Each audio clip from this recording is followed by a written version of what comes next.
isn't really much out there. You got the McDonald's. That's about it. I rode down McDonald's, decided not to eat that. Yeah.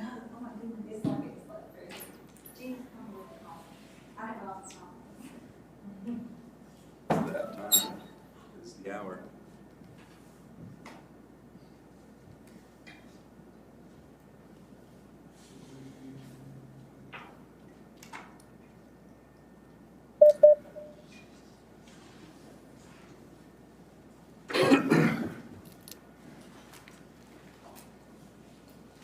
All right, Ben, I'm gonna have to come show me how to find my board stuff. Mr. Ben, someone took my power over here. I was relying on that. Miss McCoy, how are you today? Yeah, Unless it's running hard. you guys hit A it. lot of stuff on my agenda today. I got you. I've got Been Monday all day. like 30%. Yes, So good deal. My fault for not charging. My bad, your fault.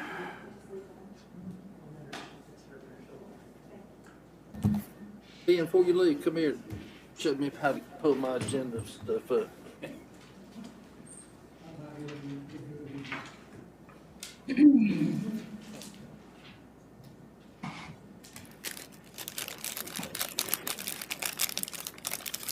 Hold it right here on the desktop.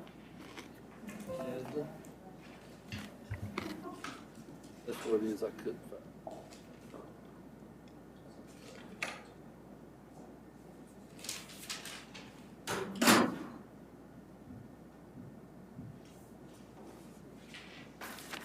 Feel better now.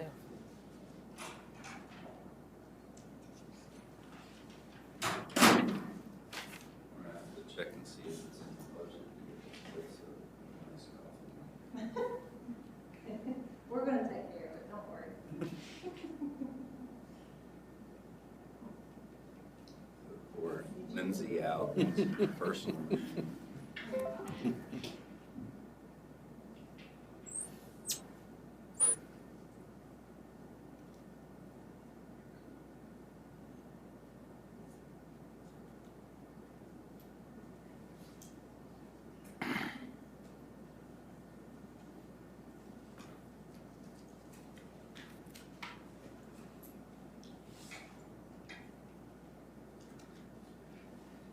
Hey, Ben, I need to see you when you get finished with Brooks. You don't need to see Me me. too. Trade them around.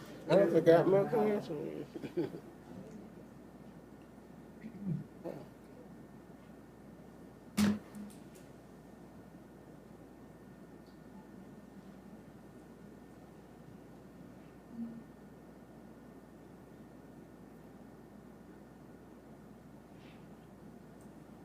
Paula, from that strategic planning meeting at the end of that, well, no, Brian was. I was there. Sorry, my video cut out like halfway through. I guess I need to bring it forward as new business for us to discuss that. So we can put it on the calendar for all the commissioners. I say so we can have commissioners works or retreat, but maybe have it I'm gonna get this thing to move. Thanks, sir. put that together. I should have been watching you. Well, I don't know why it wasn't Bring it up put in or anything something. on that. Okay, thank you. I was told that it had to be. I got my password. brought forth to the I public. put it in, it says incorrect. So I don't want to do anything wrong and District. try to set up anything District, I without. put that in there. There's space. No, no space. Chairman, we're actually streaming live, so now at 4 o'clock, so. But you didn't put a space between district. So everybody saw me having trouble getting my computer I know, stuff. I know. Thank you so much. You're welcome. There's no space between any of those. No, it's just this. That's Shift, capital shift. But at least, Mhm, at least capital it stumped Ben too, so that's good. Thank you. For a while.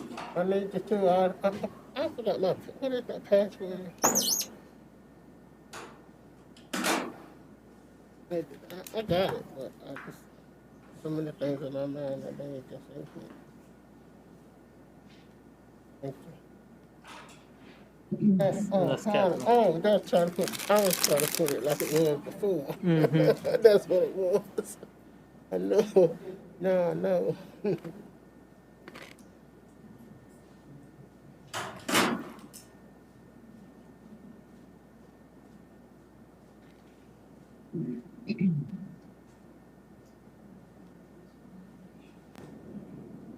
didn't know.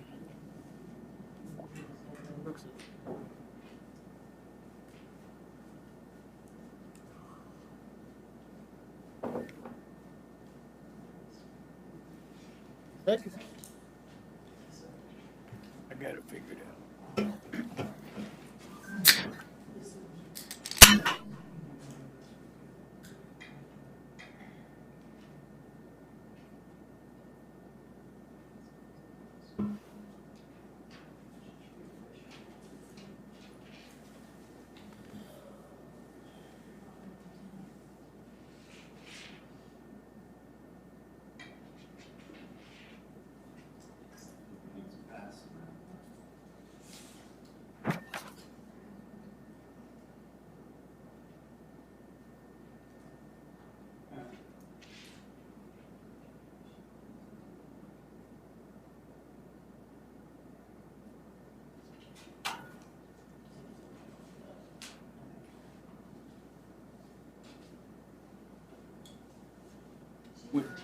We have any written comments that came in?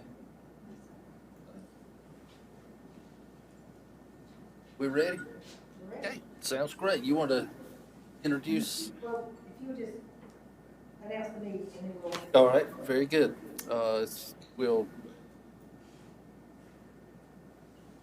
We'll call the meeting to order, and first, I believe we have a conversation with Miss Kathleen Rose, I believe. You want to make those introductions, Ms. Stewart? Sure, I'll be glad to. This is Paula Stewart. I'd like to introduce Kathleen Rose with Rose and Associates. They're a consulting firm that does a lot of work with economic development in North Carolina. Been in business since the 90s, and so they have a lot of background, they've got a lot of customers in North Carolina and our surrounding states. So I'll just turn it over to Kathleen and let her give you a little bit of a background on herself and the company, and then dig right into the proposal that she's got put together for us. So Kathleen? Okay, good afternoon, everybody. Can you all hear me okay? We can, thank Very you. good. Great. Technology is wonderful when it works, right? When it works, exactly. Well, I appreciate you're giving me some time. I'm attending virtually because I was just traveling around the Panhandle, taking a tour of the Gulf Coast, and I didn't want to come back. And they always ask you a question when you get medical procedures or whatever, have you traveled outside your local community? So I figured I would do this virtually this time, but hopefully we can have an opportunity to visit again in person in the future. So my name is Kathleen Rose. I'm the president and CEO of Rose and Associates. As Paula mentioned, we've been in business since 1992. And I'm going to just take about 20 minutes to share with you just who we are and how we work, some of the work that we've done, and some of the trends and things that we're seeing. And some of this may just get your thought process going, and we can then spend the bulk of the rest of our time just in discussion, questions and answers, etc. So with that, I'm going to turn off my face and share my screen with our presentation.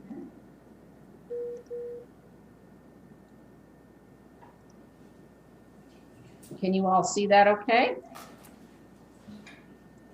We're not seeing anything. Is the presentation up? No, I'm not seeing your share screen. Okay, hang on 1 second.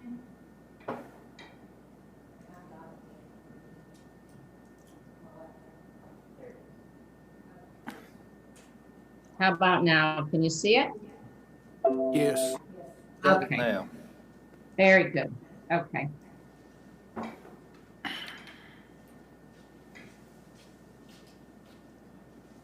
So as mentioned, we have a team of 5 people at Rose and Associates, and we have various skill sets associated with our firm, and primarily economic development. My background is in real estate development, and construction and development, as well as real estate, and then economic development. Bill McCoy in our firm is also involved in economic development and was the original founding partner of the Urban Institute with UNC Charlotte. Daniel Bello is our economist, and Jan Black is a specialist in tourism and experiential tourism, marketing and tourism. And Kathy Garner is our land use and real estate partner. So we've got just experience in relationships in a variety of things. And so depending on the project and what we're working on, we'll pull from different resources within our team environment. We are involved in a number of organizations, leading organizations in real estate, land use, and economic development.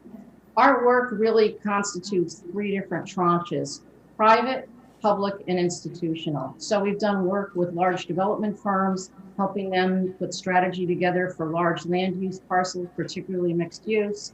Public sector, which is obviously what we're talking about today, and I'll go into that a little further. And institutional, we've done several projects with universities, hospital systems, et cetera, to take a look at their land-based assets and real estate. And so I always start the economic development conversation with a definition from the International Economic Development Council, of which we're a member. And it's important to think about it, just to think about in terms of economic development, both what our perceptions might be and what kind of trends are happening. So just to quickly read it, it generally refers to sustained concerted actions of policymakers and communities that promote standard of living and economic health in the area. Economic development can also be referred to as quantitative and qualitative changes in the economy. Such actions can involve multiple areas, including development of human capital, critical infrastructure, regional competitiveness, environmental sustainability, health, safety, literacy, and other initiatives. Economic development differs from economic growth, whereas economic development is a policy intervention endeavor with aims of economic and social well-being of people. Economic growth is a phenomenon of market productivity and rise in GDP. So we like to start with that definition to just frame the discussion. So our framework and what makes us a little bit unique and different from many other folks in the space of economic development is we have background and expertise in three areas: economic development, land use, and real estate market. And many times when we come into a community on a public sector project, we'll find that they may have spent a lot of concerted effort in one or two areas, but often we look at all three areas to see where we can fill in the blanks. Folks in the economic development world have a different language than they do in the land use and planning world as they do from the real estate world. So what we do is rather than focus in one silo, we take all three of those areas and kind of turn them horizontal and intersect that so that we have a comprehensive view of what's going on. And in looking at your economic development strategy currently is really part of a bigger comprehensive land use plan. So you have the land use pieces in place, and those are critically important because they are interrelated to economic development, as is understanding the real estate market. We've done work in communities that have already had the land use plan and economic development strategy, but didn't really have the piece understanding the real estate market, which is integral to those other two areas, particularly if you found yourself with land use plan and economic development strategy, but no private sector developers in the real estate community is or isn't showing up. So that's part of what we look at as the comprehensive view.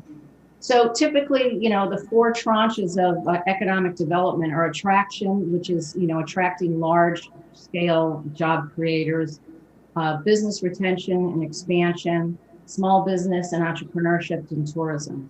And so historically, many of economic development, plans and communities focused on that, attracting the big scale, the big fish, if you will.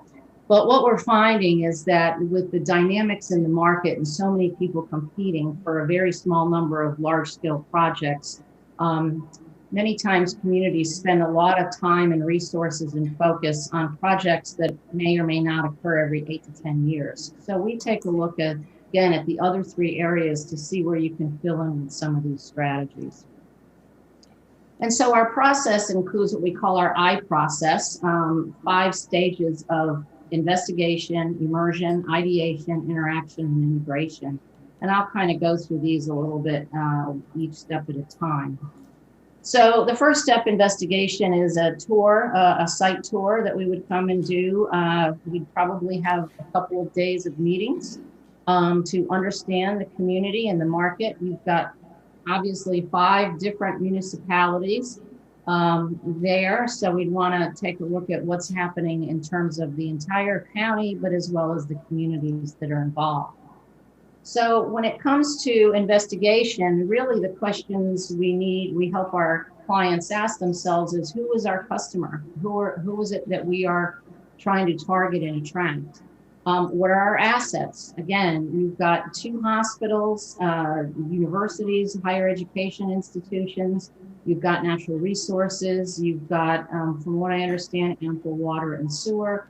So we really just kind of identify what all those assets are and what we have to work with. And then, where do people want to be? Where are the places that people are gravitating toward? And a lot of this came through in your comprehensive plan and your SWOT analysis. When and how should we take action, and why does it matter? So those are all the things we start to take a look at in that first couple of days of a process to really understand the community, talk to the initial stakeholders in the core group that might be working on this update plan, and then start to make sure we're all kind of deciding what the vision and the goals are and moving in the right direction. So with that, our framework starts with really understanding that vision and goals of the community and the client. And that's with the initial group of key stakeholders in that effort. And really making sure everybody's, not only in the same boat, but rowing in the same direction in terms of vision and goals. Then, of course, we update the demographics, the trends, the information. We understand the demand from a real estate position, also the community position. How is the community positioned both internally and externally? What are the messages that are out there about the area and the community? And how can we find the things that differentiate Harnett County and the 5 municipalities within it from everywhere else that you're competing with, particularly in some of the other adjoining counties? Short and long-term projects, of course, the big question always is, from a fiscal standpoint, is, are we really balancing our tax revenue? How is the differential between residential growth and commercial growth balancing our revenue resources? And we'll talk about that a little further. And of course, how to implement. A plan is nice, but if it sits on a shelf and it isn't actually actively engaged, implemented, and then benchmarked in terms of tracking progress, then it's just another plan. So our goal always is to get you all to implementation and results. So when we take a look at Harnett County, you just did a quick review. Obviously, I took a quick cursory look at both your comprehensive plan and looked at the goals there from 2015, as well as your economic development website, which is excellent, by the way. And that's important to note, because many companies will evaluate a community long before you ever know they're even interested. And that usually happens on the internet. So it's really important that you have a good internet presence, which it appears that you do. So this was an interesting quote I got from Site Selection magazine, talking about micropolitans. And I thought it was interesting. They said micropolitan areas were socially distanced before it became a thing.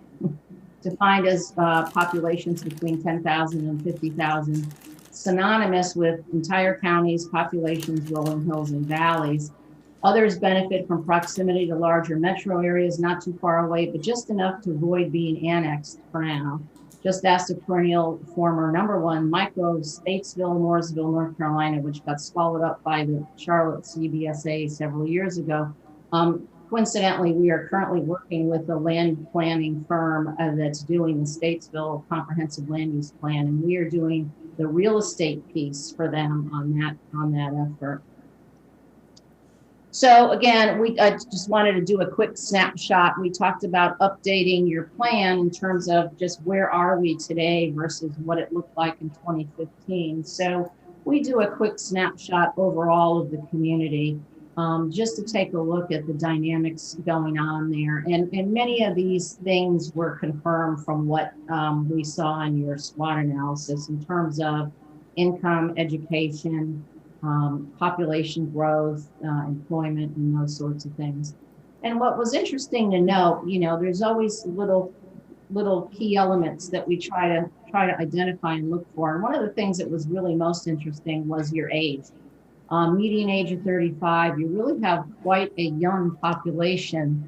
And this is a further breakdown by generations. And you'll see here, I don't know if you can see my cursor, but the working age generations of millennials and Gen Z and even some Gen X is a really substantial part of your community. And so many communities are always asking themselves the question of how can we attract a young, talented workforce into our community? What's going to bring them here? And, how can we get them to stay here? The other thing interesting that popped out is your daytime population of the county is about 117,000, which tells me it's largely a bedroom community because you have a larger population that resides in the county versus what happens during the day, which you would assume that many folks are commuting out of the county in order to go to work. And again, those are all things that we take a look at when we do our initial immersion into the community.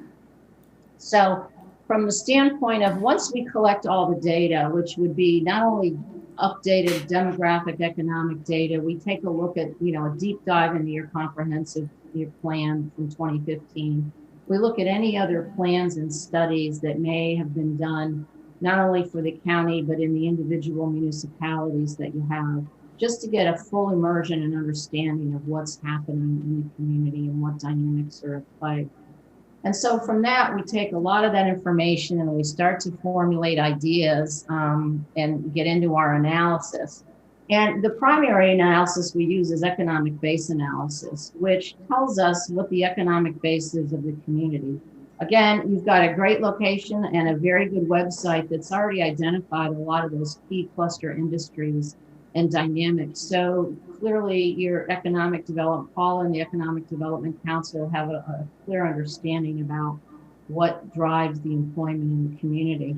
And this notion of basic employment and total employment, this is how we analyze real estate demand. So basic employment is the kind of job that exports its good or service outside of the local market. So for example, if a new manufacturing firm or a healthcare company were to move into Harnett County that would export its good or service outside the market, and kind of the dynamic would be, gee, a new manager gets hired. He says, guess what, honey, we're moving from Wisconsin to Harnett County, North Carolina. So what begins to happen with that basic employee? What happens is they generally buy a house, they move to the community, they bring their 2.2 kids and a dog, they bring their money, they bring their, their families, they bring their bank accounts and all of those things to service that new employee or that basic employee, creates a dynamic of services and things that are needed to service that family, which grows the overall total employment. Bankers, attorneys, doctors, etc. And then of course, when the family moves there, the population increases. And of course they bring their money and then that creates more income generation in the community. And then that's how we determine real estate demand. So part of what we'll do is look at really that real estate piece for Harnett County, because that's the one piece that is apparently has been missing from your comprehensive plan, is really doing a better deep dive into understanding the real estate market and how to position Harnett County to attract private investment.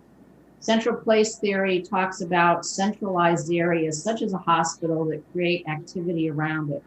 And as you move away from that central place, the dynamic of it changes and diminishes. So we'll look at that. And that will help us determine trade areas and gaps and clusters. So some things about economic development. We always like to talk about macro trends. in terms of what's happening. So, the traditional economic development strategy has usually been a focus only on attraction and job creation, which is still important and laudable. But, again, that dynamic is changing. Industrial parks and development, we're seeing those being evolved and developed into other things like mixed use environments. We did some work with the Bank of America's pension fund group, which is basically the pension fund for all the former presidents, that had purchased an industrial park in Huntersville, North Carolina, several years ago in the 70s. And it was solely an industrial park. And over the years, they changed the name to the Huntersville Business Park. Well, the team came to us a couple of years ago with their planner and said, we'd really like to move this from a strictly business park into a mixed use development because we know that's important for new companies wanting to move to an area. So we work with them to help evolve that park. And if you take a look at the Huntersville Business Park now, it's called Park Huntersville. There now includes a hospice center, it includes 2 apartment communities, it includes retail, it includes a variety of other things. So we help them kind of move that needle a little bit into being more competitive in the marketplace. We talk about education versus skill sets, and we often focused on low land cost and labor. And what was interesting is that dynamic really changed. And I don't know if you all remember, but a few years ago, Amazon announced that they were going to put out an RFP to look for a new second East Coast headquarters. And of course, a lot of communities clamored to try to attract the attention of Amazon's second headquarters. And what was interesting was that their criteria for their RFP for site selection involved some of the very typical things that we've always seen in that old model. Low land costs, what's the labor, what is the education, et cetera. But there were 2 additional criteria that really changed the dynamic, not only for communities, but for economic development organizations. And the 2 things that shifted the market, if you will, they added were cultural community fit and quality of life. And so it was really interesting to see how that worked.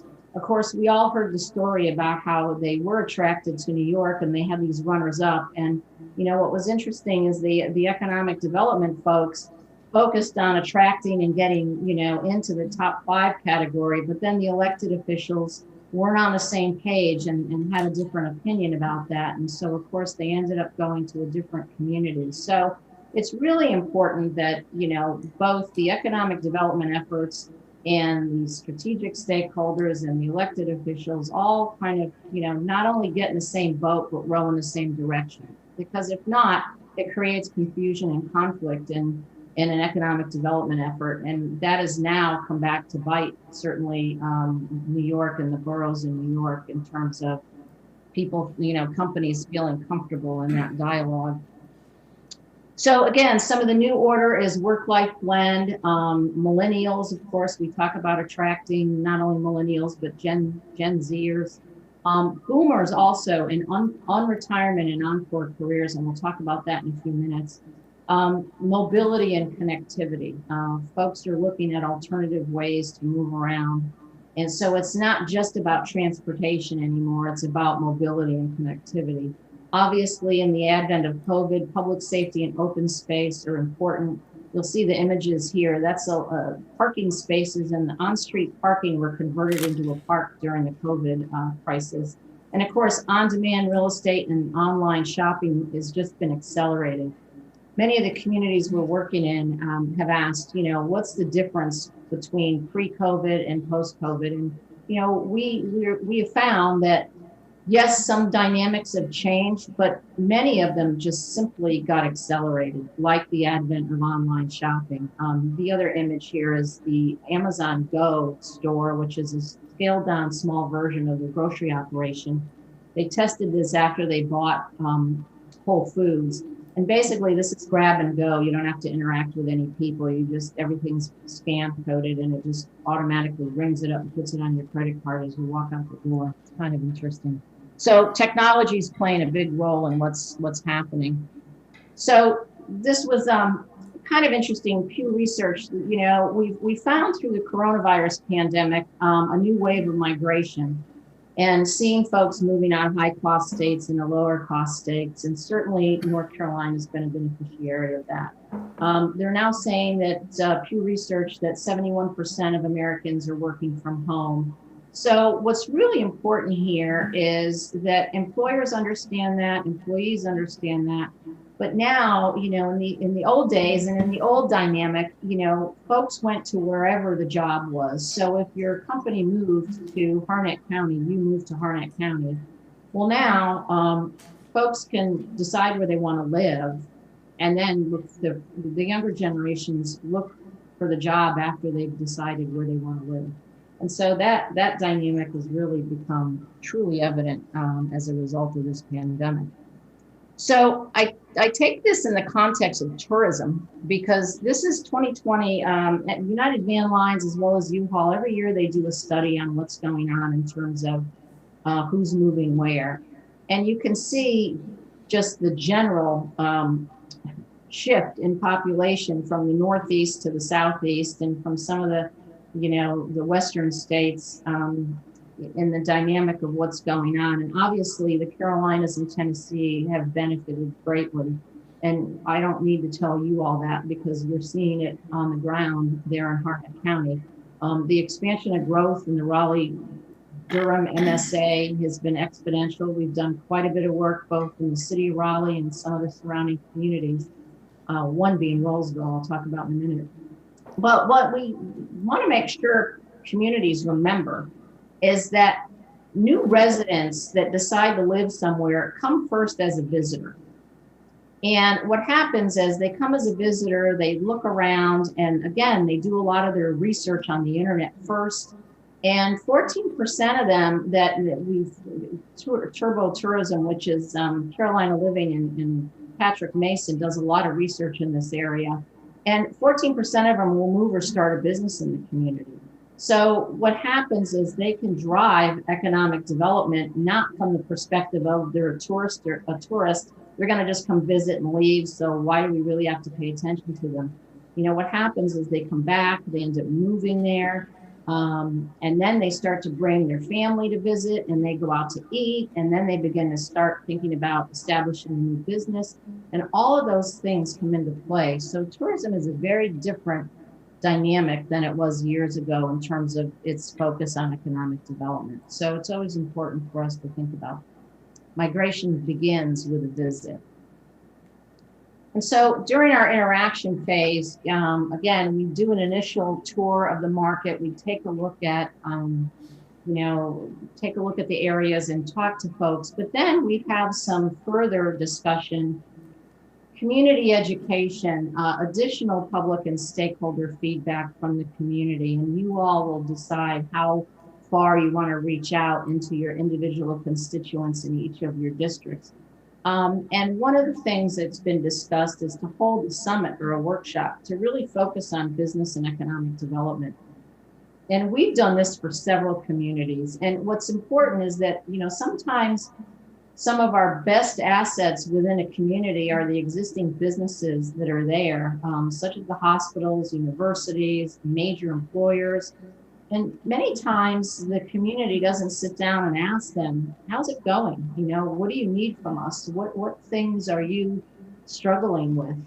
That's not only part of a business expansion retention strategy, but it's also part of just a public relations and education strategy to shine a light on some of the things that you have in the community and broadcast it to a wider audience. So with that, I'm going to kind of run you through a couple of quick case studies of some of the work that we've done in some of the communities. And again, many times we come in with one thing and then it ends up being something different. So in Wingate, North Carolina, which is in the Charlotte MSA, Union County, we were asked to come in and do a market analysis in 2013. They have done a land use plan specific for their main corridor, which is Highway 74 that leads from Charlotte to the beach. And they were not getting any traction from that plan. It had a lot of big grandiose ideas. And what we suggested is that we look at the downtown in particular and look at a strategy from a real estate perspective, and see what would make sense. So we brought in some land planners. We shifted their main focus from the Highway 74 corridor up their old Main Street to what is now a new bypass. So we helped them implement some of those things. And as a result of that, the community came back to us and said, gee, you know, we're getting some momentum in downtown. Why don't we look at the whole community? And so we did their economic development strategic plan. So what's happened is they changed their Main Street block complex. We had a plan drawn. We totally shifted the pieces. They were talking about doing a town hall in one area and fire department in another. And we combined all of those things to create some real synergy in the downtown. And this is the new downtown block that has been revitalized from private sector. The community did a new municipal complex that we moved the location of, and this shares a common large parking lot. And they did some new infrastructure, all of which was, you know, helped with some EDA grants at the state level. And now they have a new partnership with the university. And I've come back and spoken with Wingate University at their innovation conference. They called me a few months ago. They're doing now a town and gown plan. So now the university, where in the past was not very engaged with economic development and community planning, but now they're very much engaged in it. And they're actually making some investments to help that effort. Roseville, North Carolina, I mentioned that. We came in to do a Main Street vision plan with Stantec.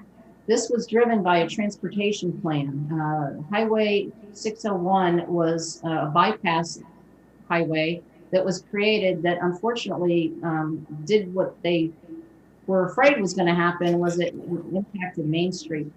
So they asked us to come in and work with those planning folks, and that was Campo and the town.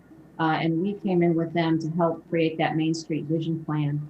From that discussion, we came back into the community, helped them do their economic development strategic plan. They didn't have one heretofore, and we're now working with them on implementation. So again, you know, we go into a community, this started in 2017, you know, we keep coming back to help them and provide guidance and assistance wherever they may need it. They've now hired a new, they've created as part of our recommendations, a new economic development department, hired a new person. We've worked with them on a marketing strategy, and now we're seeing the fruits of that effort start to both the economic plan and the Main Street plan, land use, real estate, economic development, all coming together, resulting in projects that are changing zoning, for example, from residential to mixed use development. Lastly, the area that we are in, our company is located in Davidson, North Carolina, also a small college town. I chose these because of Campbell University, which is a great asset that you all have. We did a market analysis. We did their economic development strategic plan back in 2012, and we're still working with that community. We've done fiscal impact studies and assisted with technical assistance on a variety of things. And of course, you know, what's happened is they've since done another update to their comprehensive plan. They've got new headquarters, new projects in development, occupancy rates up, expansions. And that's the important piece, is that we, you know, it's one thing to have a plan of implementation, but you have to create benchmarks to track your progress. So many times folks have a hard time looking back and saying, what happened since we did that? You know, did we track our progress? How are we doing? And what's happening with that? So that's part of what we generally do. So with that, I will just close and open it up for questions and discussions. Is that, you know, we've not only helped to revitalize communities, but we've actually been involved in building and financing private sector projects. We've helped start companies. Actually, in the town of Davidson, as a result of our strategic plan, we helped to create an incubator that ultimately got purchased. We won an award with the Council of Governments for innovation, and that ultimately got swallowed up and merged with another group that's now part of Davidson College, and that incubator is now much larger and up and running and part of the bigger effort. You know, we've actually invested in projects, so we look at it from all the perspectives, public, private, and institutional. So with that, the schedule that we laid out in terms of our proposal was, again, a 3-phase process to come in and do the investigation immersion, visit, collect all the data, start to do the analysis, have a workshop, have further discussion, and then come up with a briefing, a report and a plan and a work plan and a final presentation that will include some benchmarks for continued progress. So with that, I will open it up to any comments or questions you may have. Thank you very much. Commissioners, any questions or comments for Ms. Rose? I just want to thank Ms. Rose. Taking a look at our county is split up into 5 different districts, and they're all unique in their own ways. So that's definitely going to be something to keep in the back of our minds. Millennials are making up 61% of this real estate market, and we got to find exactly why. I mean, we don't have a problem with people coming here to Harnett County, but we have to provide other things for them to do in order to keep them here and for growth in the future. So, thank you very much. Mm-hmm. Yeah, that was similar in Roseville. Roseville, if you're familiar with it, was a really fast-growing community north of Raleigh, and they are similar, even though it's a town versus the entire county, but the dynamic is similar. Fast-growing bedroom community. A lot of the community was asking for different amenities and things to do, et cetera, and they wanted to balance that tax base and create more opportunities for retail, entertainment, job growth, to try to bring folks into the community so they don't have to commute in Raleigh, et cetera. So Exactly. That's kind of what I've seen too, is that especially with the younger generations that we have coming through, they have like the instant gratification of the cell phone. So they're doing everything that they can. And, you're seeing that kids aren't really trying to get their driver's license because, they can pick up and FaceTime their friends when, to turn 16 years old and get some keys to get some freedom was, our priority. But now I'm seeing that the younger generations, they want more of a closer knit walking distance. We're just so spread out, so I just want to make sure that we isolate those pockets and keep expanding. yeah. What's interesting is a lot of the transportation planners now are using cell phone data instead of the old traditional car counts, to really understand who's moving where and what's going on in terms of your clusters of activity in development. So absolutely. And what's interesting is, there was such a big push for urban, this urban mixed use, and everybody wanted to be in the cities. But now this has changed with COVID, and now there's this notion of called exurban, which is, some combination of suburban and urban, meaning that, some of these younger folks may want to live out in the suburbs, particularly. Not only are they waiting longer to get a driver's license, they're waiting longer to start a family in a household unit. So they may move from an apartment to a new home, but it'll happen when they're 35, not when they're 25. So, and they still want those kinds of environments that they had in the urban space. So again, mixed use is a lot of what we do and talk about. And the challenge with that is you can't put it everywhere. So you have to figure out where are the strategic best locations to put it and incentivize it so that the rest of the area surrounding it can benefit, if that makes sense. Yeah. I just want this new generation to come through, and I'm just afraid in the next few years it's going to be more of a rental market instead of someone actually building roots and settling down and being homeowners. Just because of that generation of liking to move around so much. So, yeah.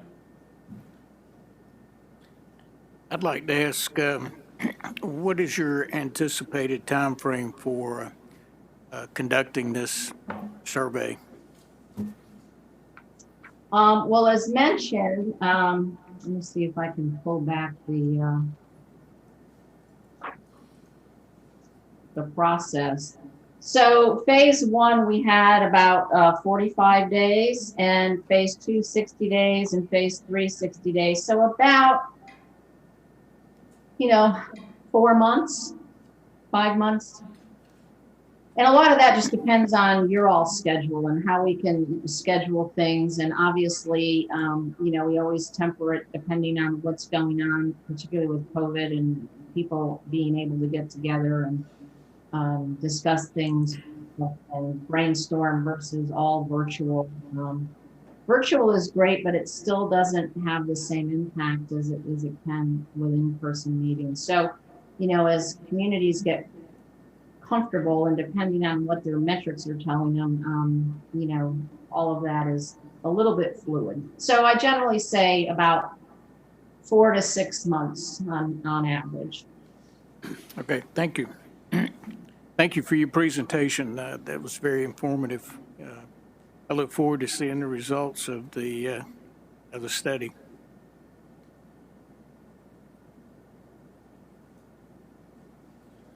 Anything else? Any other questions?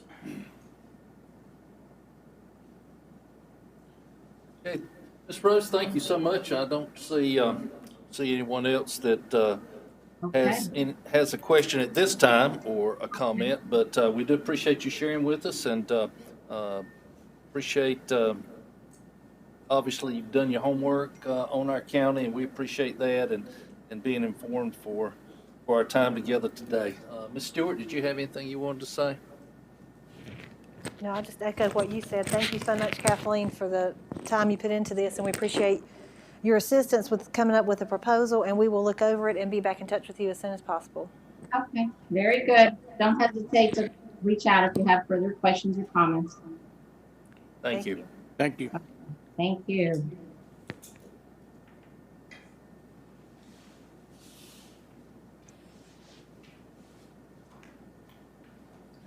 All right, any discussion anybody would like to have at this point? Something you will need to spend a little more time talking about or considering, or what's the pleasure of the board?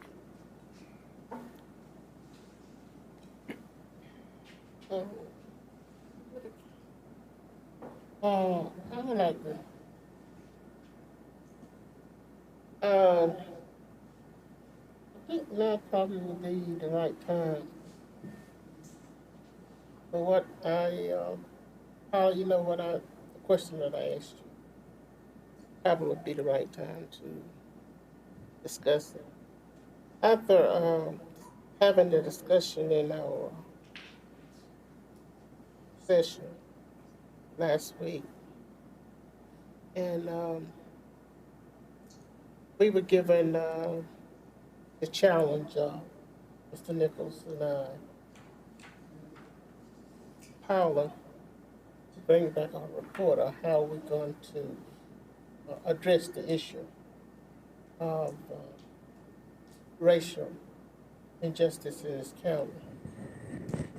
And I had presented Mr. Nichols, did you have anything you want to say? I thought, whatever you want to add to it would be fine. I had approached Paula about how we should address this. I really don't think that we are qualified to address this issue.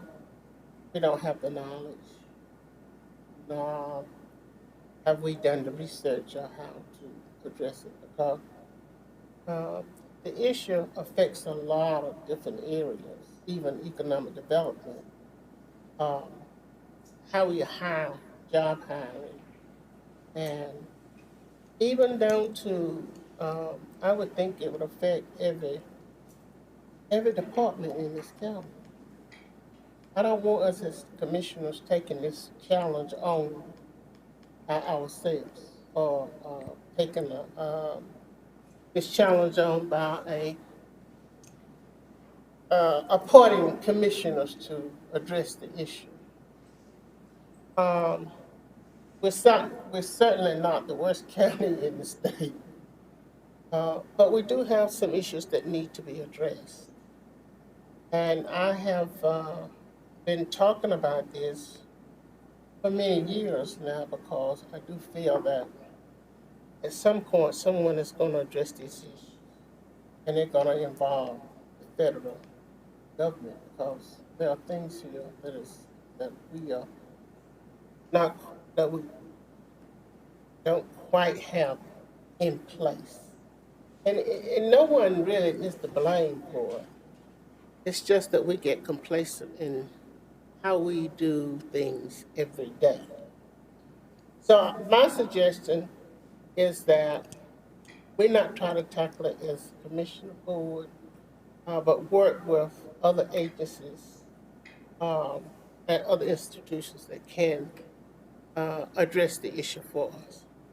And the reason I have come to that decision along with the committee that we serve on is because we're not qualified to do it. I know the young lady, Kit, came and spoke to us at our last meeting from the Corporate Extension Office. And to my surprise, that she has had training in this particular area and can provide us with other people outside of Harnett County that can come in and address the issue. So I have decided to bring to you guys, serving on this board, a way that we should address it, but do it in a very professional way, that it won't come back to lash out at any agency, department heads or whatever in this county. I don't want to address it that way. So I approached Paula and I approached Kit when she said she had training in this particular area through A&T University and training all over the state to address this issue. And this is what I'm proposing along with the committee, if you agree with me, Mr. That we have outside, not outside, but we have someone here in this county, in one of our departments, that knows how to reach out to resources and people that can come in and do not training, but speak on these issues and tell us how to resolve some of the issues that we have. And we have met with her. She seems very knowledgeable on this particular subject. And I think that we should address it as a county, the whole county, and department heads in this county. And it would be like an educational outreach. So she can provide the people, she can provide the agencies or whoever we need to contact to come in and address it with us. So Paula, do you have anything you want to add to that? Sure. I'll just say, after Ms. McCoy reached out to me, I also spoke with Kit, and I do feel like she's a resource we have in-house that could put together some seminars, if you will, training, whatever you want to call it, to help our departments on the issue of diversity, equity, and inclusion, because that's the thing that we have not had any training on it in so long. The last training was probably called diversity training way back when, and so we feel like it would be good to start with our employees, start with our department heads, and get some of this training out there. And Kit has asked for a little bit more time. She's still in the training mode. She has been named one of several people on a statewide coalition to deal with this, to be a certified trainer in this area. And I agree with Ms. McCoy. She has a lot of knowledge and experience. And I feel confident that she can handle this type training for our in-house staff and department heads. And we were just kind of wanting to make sure that that's the direction the board wanted us to go in, to address some of the concerns that had been brought forth by Commissioner Nickel as well as the Breathe Harnett group. Yeah, this has been kicked around for a little while now, and the more that delve into it. I see a lot of different factors, and I know I wanted to kind of get away from the term racial in the group. However, racism is something that needs to be addressed. And I mean, I'm sure it's uncomfortable for many other people to try and understand, but luckily I don't have to personally suffer with that or have that adversity. But we have many resources already in the county, and I did want to speak with Ms. Kitt because when she spoke, I thought she was a phenomenal resource for us to touch base with. I believe that we should have like I said, maybe a liaison, someone to definitely get in here and address any sort of complaints or issues we have. But like Ms. McCoy said, we are not qualified to handle this. Like, there are federal programs, there are those who have more knowledge to handle it. And honestly, in some of the cases and complaints that I hear, there's not much of that the government can do. There's not much to where we as the government can get involved in. Like, we do provide many services, and I think if we actually have a way to streamline those services and get them, to those in need, and maybe I was talking with Ms. McCoy about the program, A Bridge to Yale. It's a program that a nonprofit has in the county, and I've been giving them a lot of information. We're trying to come up with a way to face the social equality and equity issues that we have. I mean, there's a lot that are lower income, single family, impoverished families across the county of all colors. And I do want to make it clear that Harnett County should have a zero tolerance for anybody who discriminates against anybody for race, color, religion, sexual orientation. It is something that we all need to be educated more on. And if you don't think that you personally need it, well, I'm going to tell you now, there are a lot of others in the county that do. So I believe that is where our job as the government needs to get involved. So it definitely shouldn't be having any issues in our departments, and I know that it happens. And it's something that we need to clean up and make Harnett County like the final stand, or at least a starting point, in order to solve these issues that have plagued us for a long time as a country. So it should start here, and we should start making the necessary changes. And it's nobody's fault. Like I'm saying, however, it's going to be our fault if we can't keep turning a blind eye to it. So.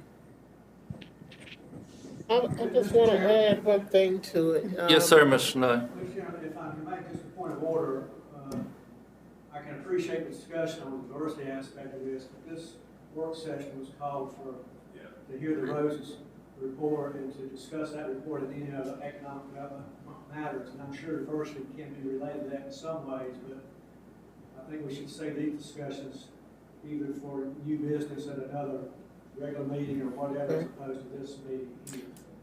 Yes, sir, Mr. Snow. Thank you for bringing that up. I do think we probably would want to put this on our work session agenda for the next work session, so we can have further discussion on that at that time. Okay, and I did want to mention also, we had some citizen questions on Facebook during the work session with Rose and Associates. So do y'all mind if I ask you these questions that we were asked by the public? I mean, it's not really, I guess it's more discussion, not really, you don't have to answer them. But the public wanted to know who will be surveyed. Will the residents be able to contribute to the research for the study? Will the individual towns within the county be able to contribute to the study? And can the taxpayers get a copy of the proposal? So I feel like we could put the proposal online because it's a public document once we received it. So. Sure, and I think that without having the opportunity to sit down and talk with Ms. Rose about particulars and the details of the project, I would, my my guess would be that all of those stakeholders will be involved in that process, Yep. in that survey. And I will mention that hopefully on April 5th, we'll be able to have the public hearing to discuss these economic development matters. And at that time, the public could address these questions because we are going to have a public hearing on the proposal and on any other economic development projects that we do. Certainly. Yes. Do you need a motion to schedule the public hearing? No, we were just going to tentatively put it on April 5th if that was working for everybody. Okay. Is there any other comments or questions regarding the economic development or Ms. Rose's presentation? Okay, hearing none, then I will call this session to close, and we will adjourn for our regular scheduled meeting at 6 p.m. Thank you.